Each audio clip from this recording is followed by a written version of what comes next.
Hello, you're listening to the Shetland Times podcast with me, your host, Marjolein Robertson. And this week I'm joined with Thomas Jones. Hi, Thomas. Hiya. How are you doing? Yeah, great, thanks. Good. And you were originally from Big Time, but now you live in Lerwick. Yep, that's correct. The big town. The biggest town I know. And so I'm speaking to you this week about a particular interest, and that is the Bopstock Festival. Yeah. But before that, for the listeners and some information about yourself, can you please tell us about yourself? Because you work both professionally with the arts, and you also take part in a lot of art events and bands and such out of your own interest. Okay, yeah. I currently work for Shetland Arts. The job I hold there is senior technician.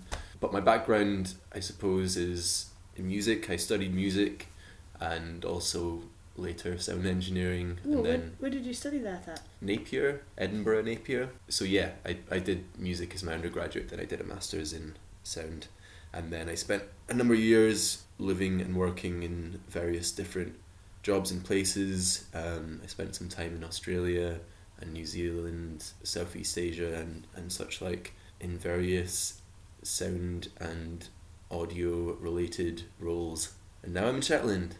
Yeah, because when I first met you when you came home again, then I asked you where you'd been working and you said with the circus, and I laughed, but it was true. Yeah, I did do that. And then I worked with another circus after I came back. Oh yeah, of course. That was really popular. So also you play in a very popular band in Shetland right now. I guess. Big Time Quell. Big Time Quell. Do you want to explain to listeners what quell means? Quell.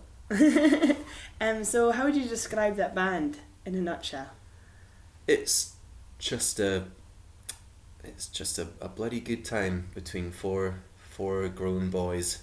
Yeah, because whenever I try and describe Big Time Quell to people, I end up using so many different words I don't stop. I'm like, it's oh,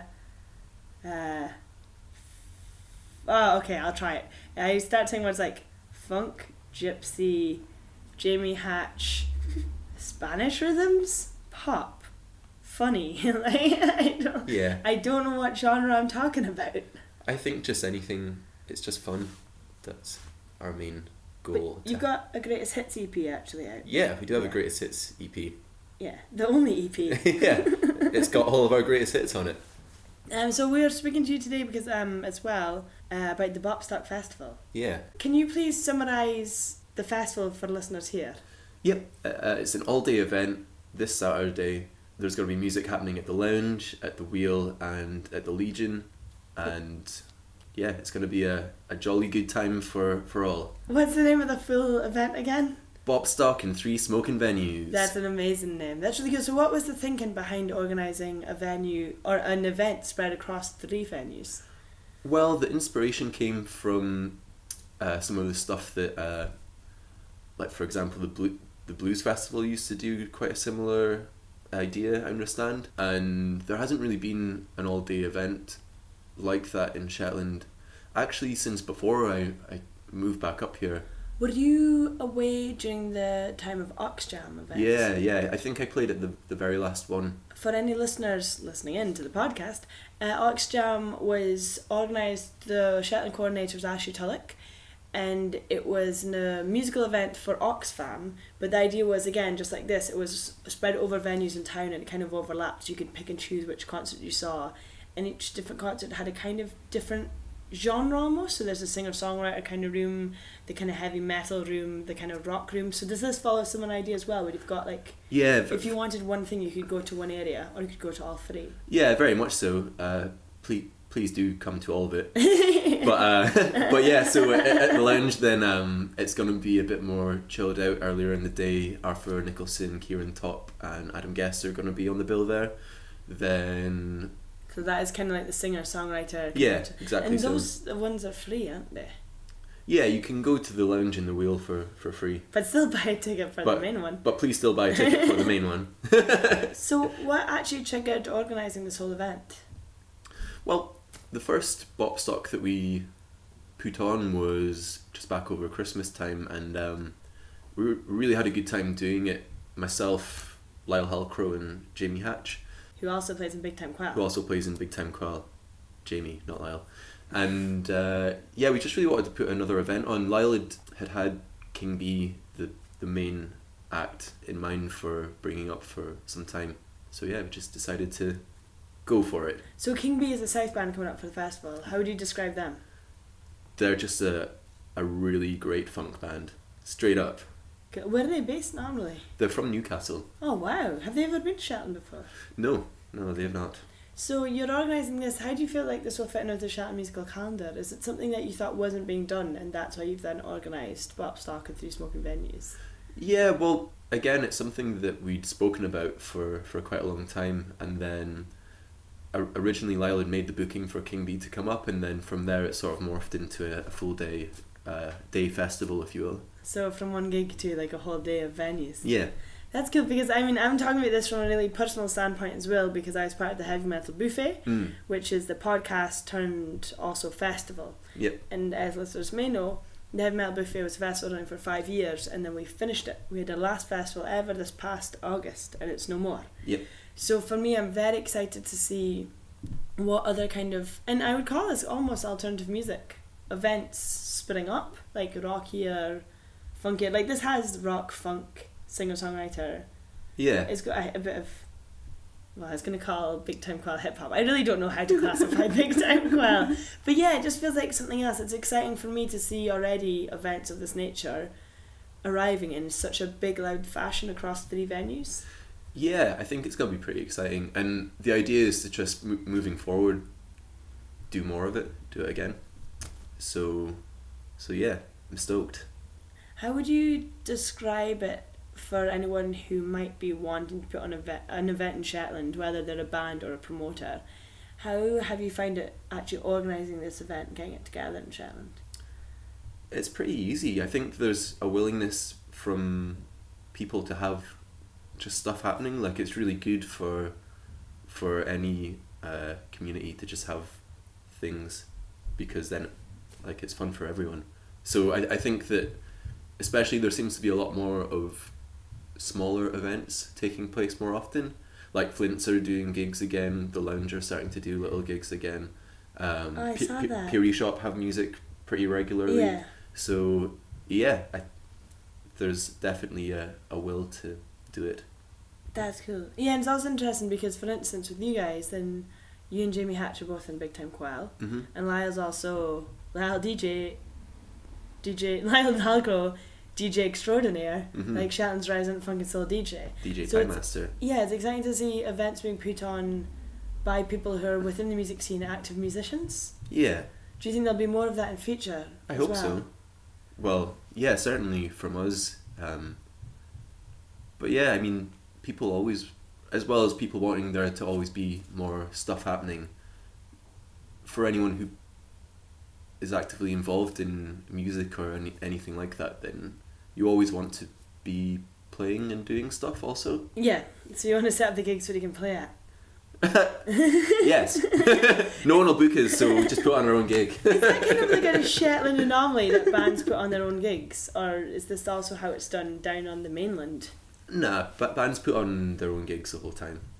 So it's a normal thing to do. I'm not picking up Big Time Quell. It's totally normal for that to happen. Can you tell us a bit about that? I'm going back to Big Time Quell now. How did you guys actually form as a band? Because did you start as a 2-piece? Yeah, well, we formed as a band because Jamie got booked to play a gig for the jazz club for Jaws. Oh, the Jazz and World Music. Jazz and World Sounds. Jazz and World Sounds. Oh. But in other words, be Jazz and World Sounds. But he didn't actually know he was on the bill until like a couple of days before, and then he noticed his name on the poster, and then he asked me if I would play some tunes with him, and the rest is history. So yeah, we did a few gigs with just the two of us together acoustically before we got Minnie and Robert in. Wait, I'm sorry. So that first gig he found out a few days before, did you say? Yeah, we just had like 1 or 2 jams. So what did you play on stage?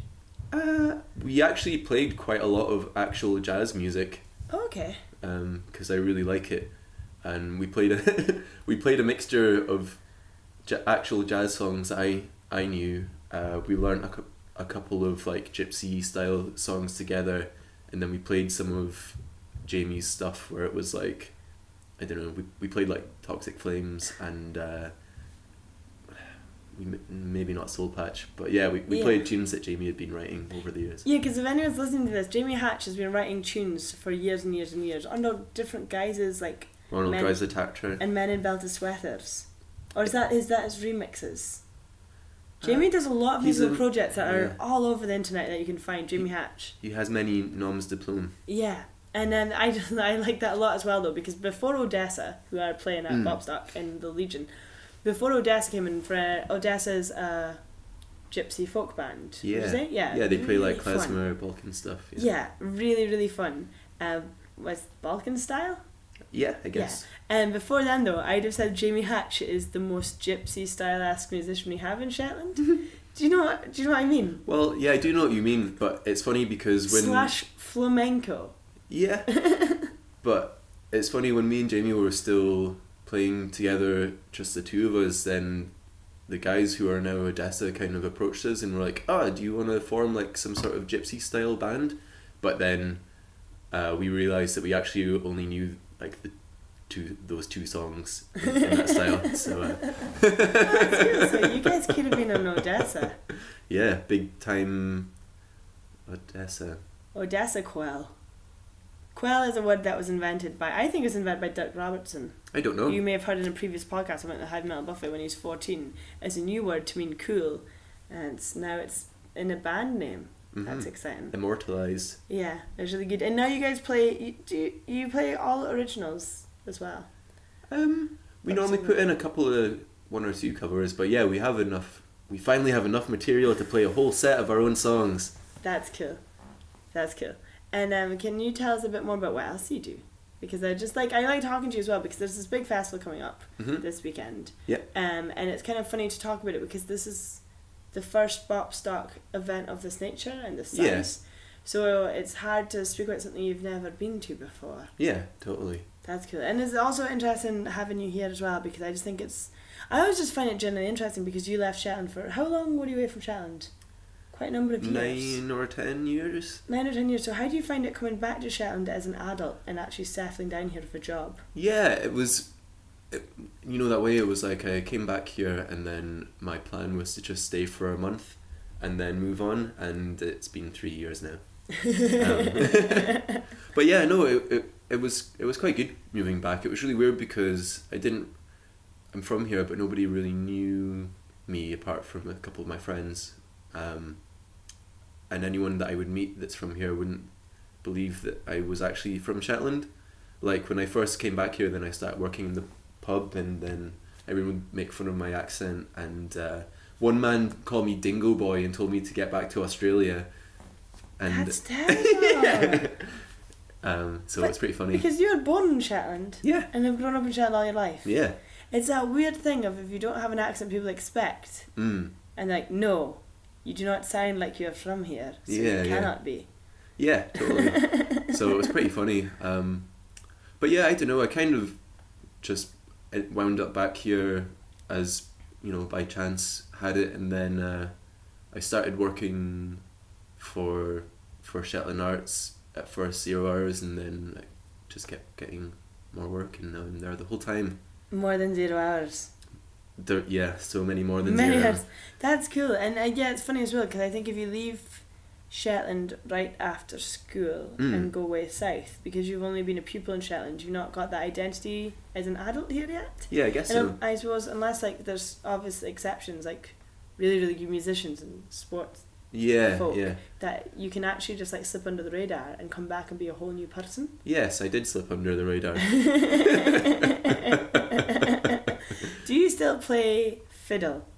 Well, I've never played the fiddle. Was it viola? Yeah, I used to play viola. Okay, that's what it was. The first time I met Thomas was Saturday Morning Music Club. Yeah, Saturday Morning Music Club was fun.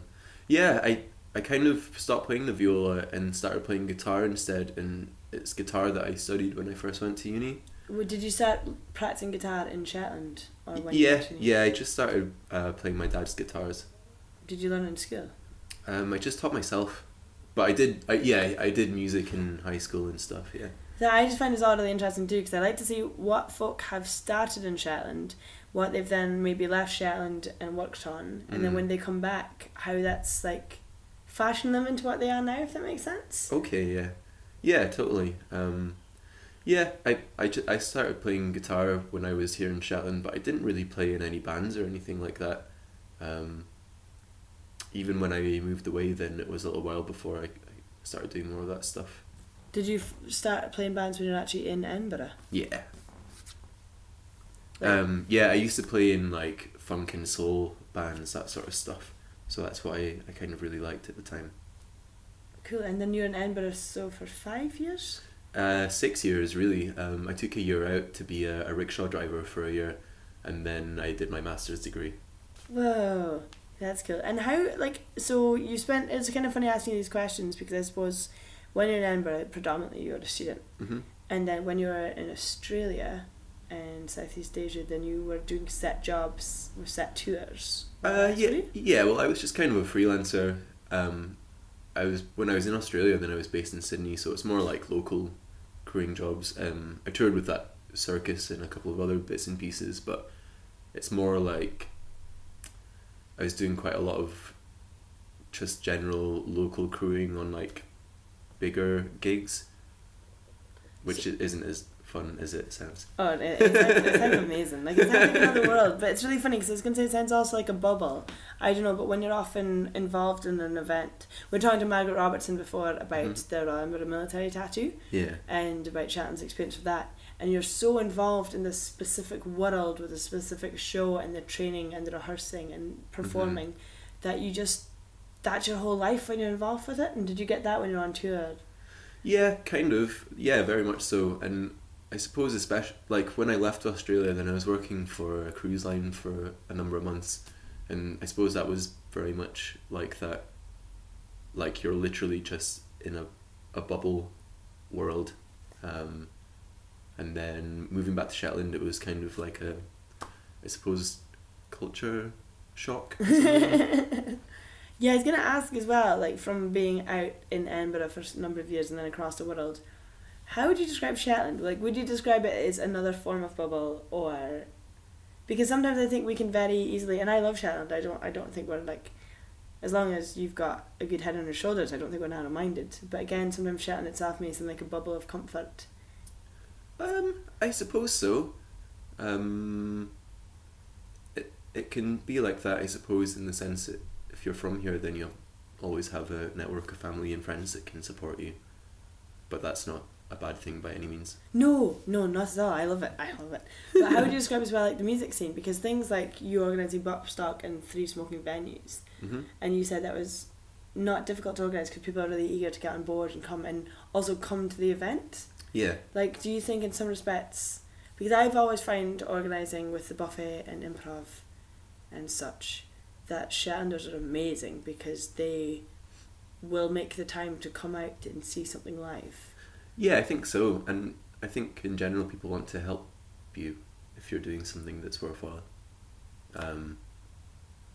So yeah, I think everyone likes to support stuff that's happening, and it's good that there's more and more things happening the whole time. But yeah, it'll be interesting. Bopstock will be really fun, but also I haven't really been to anything like that in Shetland so much before, so it'll be new for me too. Yeah, and do you think there'll be more in the future? Would this be an sorry, these questions before we've had the first one. Will this be an annual event? I hope so. Yeah, we really want to do more stuff. So yeah, I think that anything that we get out of doing this one will just go into the next. That'd be brilliant. And what would you like to see more of? And not even just like Bopstock, is there things you'd like to see more of in Shetland that you don't think has been explored much in the islands yet? An ice rink. Cool. That's all. That just an ice rink? Yeah, I can... no. Do you know when they were renovating the town hall, like one of the renovations a number of years ago, there's this cupboard door in the town hall. Dad told me this, so it must be true. There's this cupboard door in the town hall that they could not open, and they eventually got a key and they opened up this cupboard door, and it was just full of trophies and bowls from ice, brooms and photographs of all these bowls competitions that they used to play on the loch at Clickman. Oh, right, okay, no way. And they used to just, that whole loch used to freeze over, like so frozen. They actually had like an annual bowls competition. Oh, cool. So blame global warming for your lack of ice rink. Thanks, Trump. But genuinely though, musically, because I think again also we're really, really lucky in Shetland for the number of amazing bands we have of different genres and such a good standard. Do you think there's other things we be doing to promote that or celebrate that? Yeah, well, I mean, any gigs that happen are good for promoting bands that are here. But I mean, I suppose it's difficult or I think it has it been difficult in the past to just find venues that are willing to do gigs for bands that might not necessarily, like, they might be worried that not loads of guys will come if they're going to put on a gig or something like that. So I think it's good that smaller pubs and like venues are doing more music, because maybe it's kind of an outlet for all that sort of stuff. So the pub definitely is over 18 because it's in a pub. And that's one thing I find as well, sometimes is a difficulty finding the right sized venue. Yeah. Or there's something on in the venue that one weekend you wanted to book it.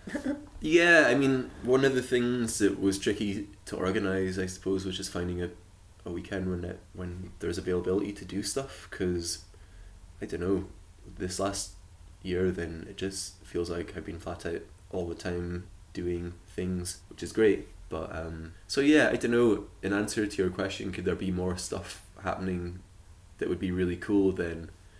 Yeah, there could be, but when is it too much? Yeah, because we don't want to oversaturate it as well. You don't have so many gigs that people are like, oh, I saw that band 2 weeks ago, I'm not going to go out and see them again this weekend. Yeah, I guess so. But having said that, then my band has played the last 3 weekends. I sure hope people come this Saturday. I'll be there. Also, have you ever taken bands from Shetland to the mainland? No, I never have. I know you have gone to Orkney. I went to Orkney one time with our band. It was fun. So I was going to ask you for advice. Do you think you would take Big Time Quell down to the mainland? I'd love to, yeah. Look into. Yeah, that'd be great fun. Because that's the one thing, is that we've got such a great number of venues and events that you can play at in Shetland, but then you don't have the same thing in the mainland where you're an Aberdonian band, but you're just a train ride away from Glasgow, Edinburgh. Yeah, it's kind of different if you're up here. I suppose it's more insular in that sense, just because of where we're situated geographically. So yeah, I don't know, I think it's great if bands can go away and do stuff, but also it's really good, just any bands that are coming up here, if they get the chance to see any of the local, I suppose, talent that exists within this place. Yeah, to actually form relationships between different working bands. Yeah, totally. So like networking. Yeah, so like one of the many good things about the Heavy Metal Buffet was just that, like, you guys brought up different bands who maybe nobody would have heard of if they're not heaps into that style of music, but they would get to see them, but also those people would get to see all the great bands that are up here. Yeah, that was really good. And it's always such a pleasure seeing South bands that you really like and really admire and have done great things, and watching them watch local bands and then being excited, like, oh, I can't believe it, these guys are so good. Yes, because it's like, it's quite nice, because in Shetland as well, there's another way I think of Shetland as a bubble, which is that we're so supportive of each other. We go to events, we look after each other, we celebrate work. When someone's worked hard to put on an event, you're like, yes, it was good, or someone's practiced tunes to play his band, like, yes, that was good, so glad you did that. But then sometimes you think, are people just being nice to me? Like doing stand-up, I'm like, am I funny? So you have to go, I feel like sometimes you have to go to the mainland to get that validation. And by having bands from South come here and watch you, then they don't have personal ties to you. Yeah. They don't need to enjoy you. So it's quite nice seeing bands from South watching bands from Shetland and saying, that is good. Yeah. And they're like, okay, it's not just us that thinks that. Because we could be all terrible, but let's play it together. How was it when you were playing in a band in Edinburgh? Did you play much around Scotland? Mainly just Edinburgh, Glasgow. Cool. With various bands just in the Central Belt. Yeah.